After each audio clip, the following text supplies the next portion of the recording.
Ukraine और America की खुफिया रिपोर्ट में कुछ बड़े चौंकाने वाले दावे किए जा रहे हैं।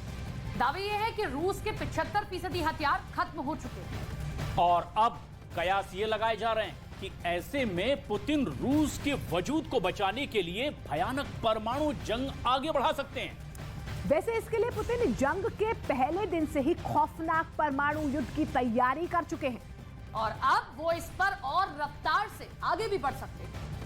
यूक्रेन और अमेरिका की ये खुफिया आंकड़े देखकर भले ही यूक्रेनी खुश हो रहे हों, लेकिन जमीनी हकीकत अभी भी यही है कि रूस यूक्रेन को बुरी तरह से रौंद रहा है। खुद यूक्रेन के राष्ट्रपति ज़ेलेंस्की कह चुके हैं कि रूस यूक्रेन को दबाव कर रहा है।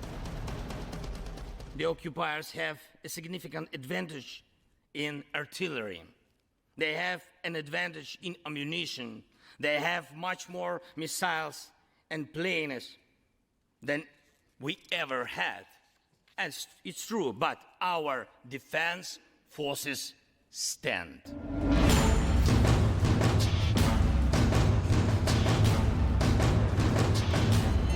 अगर हम यूक्रेन और अमेरिका की खुफिया रिपोर्ट के दावे को सही मान लें कि रूस के 75% हथियार खत्म हो चुके हैं, तो इस खबर में यूक्रेन और नाटो के लिए खुश होने से ज्यादा खबर ये है कि अब पुतिन को रूस के वजूद को बचाने के लिए भयानक परमाणु जंग करनी हो, और इसके लिए पुतिन जंग के पहले दिन से ही खौफनाक परमाणु युद्ध की तैयारी कर चुके हैं। पुतिन ने बेलारूस में जहां अपनी परमाणु मिसाइलें तैनात कर दी हैं, तो वहीं रूस के जंगी युद्धपोत गोर्शको पर परमाणु मिसाइल ज़िरकॉन को तैनात करके उसे ब्रिटेन की तरफ भेज दिया गया है। यानी अब पुतिन के पास दो ही रास्ते बचे हैं, या तो परमाणु युद्ध से जंग जीतो या फिर रूस की तबाही देखो। इसीलिए पुतिन के कमांडर और रक्षा मंत्री अब पूरा फोकस परमाणु मिसाइलों पर कर चुके हैं।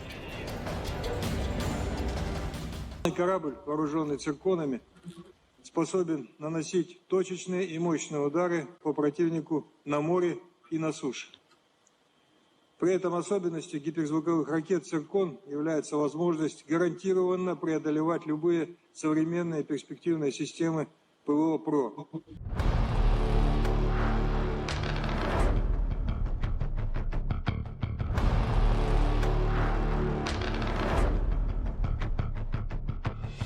पुतिन अब जंग में आर पार करना चाहते हैं। रूस के सामने इस वक्त दो चुनौतियां हैं। पहली, यूक्रेन के जिन इलाकों पर रूस का कब्जा हो चुका है वहां पर रूस का कब्जा बना रहे, और दूसरा, यूक्रेन को पश्चिमी देशों से मिल रहे हथियारों की खेप को रोका जा सके, ताकि भारी संख्या में रूसी सैनिक युद्ध में मारे जा रहे हैं उनकी जान को बचाया जा सके। अगर जंग में रूसी सैनिक किसी तरह से मारे जाते रहे तो फिर पुतिन के लिए अपने देश को जवाब देना वाकई बहुत कठिन हो जाएगा। इसीलिए पुतिन ने परमाणु मिसाइल ज़िरकॉन को युद्ध में उतारकर जहां एक तरफ दुश्मनों को हक्का बक्का कर दिया है, तो वहीं दूसरी तरफ पुतिन की प्राइवेट आर्मी वैगनर ग्रुप ने यूक्रेन के बख्मुत और उसके आसपास के शहरों पर कब्जा शुरू कर दिया है। राष्ट्रपति ज़ेलेंस्की तक वैगनर ग्रुप के खौफनाक हमलों से दहल गए हैं। मीडिया में आई खबरों के मुताबिक रूस की प्राइवेट आर्मी वैगनर ग्रुप के चीफ येवगेनी पिरोगजिन ने दावा किया है कि यूक्रेनी शहर सोलेदार पर पूरी तरह से कब्जा हो चुका है। सोलेदार शहर बख्मुत से लगभग 15 किलोमीटर दूर है। हम आपको बता दें कि रूसी हमलों की वजह से बख्मुत शहर की 70,000 आबादी शहर छोड़कर भाग चुकी है। यहाँ रूसी फौज ने भयानक हमले किए हैं। यही हाल अब बख्मुत के बाद सोलेदार शहर का होने जा रहा है।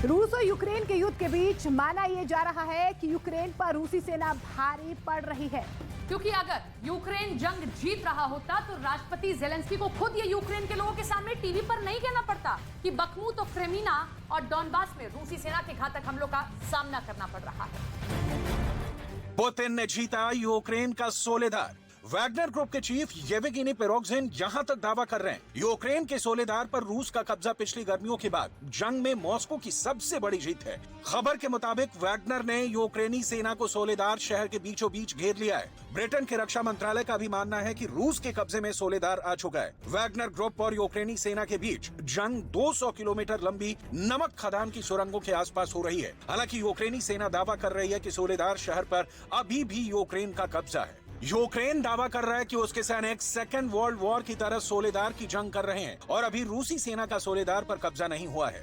इतना तो तय है कि यूक्रेन पर रूसी सेना भारी पड़ रही है। अगर यूक्रेन जंग जीत रहा होता तो राष्ट्रपति ज़ेलेंस्की को टीवी पर यह नहीं कहना पड़ता कि बख्मुत, क्रेमिना और डॉनबास में रूसी सेना के घातक हमलों का सामना करना पड़ रहा है। Креміна та інші напрямки на Донбасі, які потребують зараз максимуму сил і концентрації. Ситуація там важка, болісна. Окупанти витрачають усі доступні їм ресурси, а це значні ресурси, щоб вичавити хоча б якесь просування. І я дякую всім нашим хлопцям, які стоять на позиціях, стоять міцно і які все ж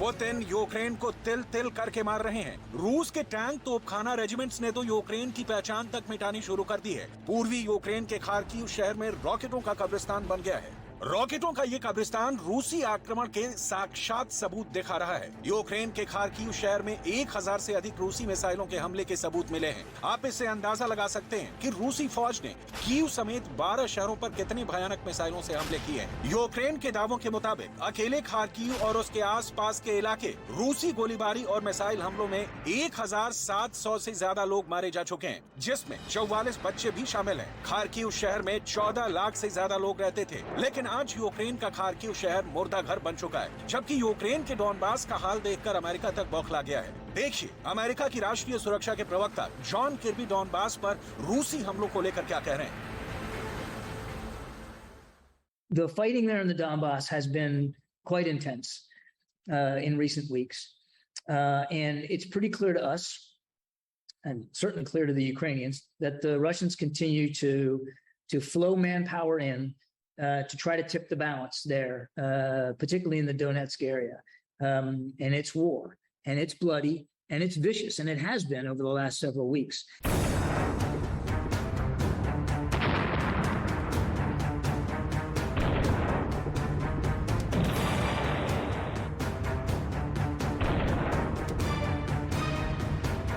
ऐसे हालात में अगर यूक्रेन और अमेरिका की खुफिया एजेंसियां ये दावा करें कि लगभग 11 महीने की जंग में रूस के 75% हथियार खत्म हो चुके हैं, तो फिर ऐसी स्थिति में पुतिन क्या करेंगे। डिफेंस एक्सपर्ट्स के मुताबिक अगर रूस के हथियारों का जखीरा 75% तक खत्म हो चुका है, तो इसका सीधा सा मतलब है कि अब पुतिन को परमाणु जंग करनी ही पड़ेगी। अगर यूक्रेन और नेटो जंग रोकने पर राजी नहीं हुए, तो शायद इसीलिए पुतिन ने 4 जनवरी 2023 को रूसी सेनाओं को आदेश दे दिया था कि यूक्रेन में चल रहे रूस के स्पेशल ऑपरेशन के तहत ज़िरकॉन हाइपरसोनिक परमाणु मिसाइल को तुरंत अटलांटिक महासागर में भेजा जाए। जिसके बाद रूसी युद्धपोत एडमिरल गोर्शको को ज़िरकॉन मिसाइल के साथ ब्रिटेन की तरफ भेज दिया गया है। यानी पुतिन जंग में बिल्कुल साफ संदेश दे रहे हैं कि रूस की 11,265 किलोमीटर प्रति घंटे की रफ्तार से उड़ने वाली परमाणु मिसाइल ज़िरकॉन यूरोप को भस्म कर देगी और 1000 किलोमीटर में रूस का कोई भी दुश्मन इसका मुकाबला नहीं कर पाएगा। यानी अगर हथियारों की कमी की वजह से रूस की सेना को यूक्रेन से हटना पड़ा, तो उससे पहले पुतिन परमाणु मिसाइलों को यूक्रेन और यूरोप पर दागकर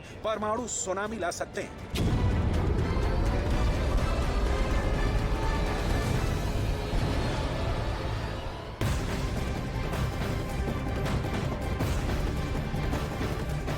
यूक्रेन जंग में कई सवाल खड़े हो रहे हैं। कब्जे की ये लड़ाई, लेकिन क्या कब्रिस्तान पर भी कब्जे की लड़ाई आगे बढ़ रही है? क्योंकि रूस ने यूक्रेन के 5वें प्रांत पर कब्जे की लड़ाई अब और तेज कर दी है। बिल्कुल, बखमूत प्रांत के आपको बता दें कि लगातार कब्जा हो रहा है और सोलेदार शहर पर कब्जे का यह बड़ा दावा किया जा रहा है। इस बीच अमेरिकी सैटेलाइट कंपनी मैक्सा टेक्नोलॉजीज ने सोलेदार शहर की कुछ सैटेलाइट तस्वीरों को जारी किया है और ये देखकर पता चलता है कि हंसते खेलते इस शहर को किस तरह से रूस ने कंक्रीट के कब्रिस्तान में तब्दील कर दिया है। यहाँ के खेत ना खेती के लायक हैं, ना नमक खनन के इलाकों से अब नमक निकालने की कोई उम्मीद बची है।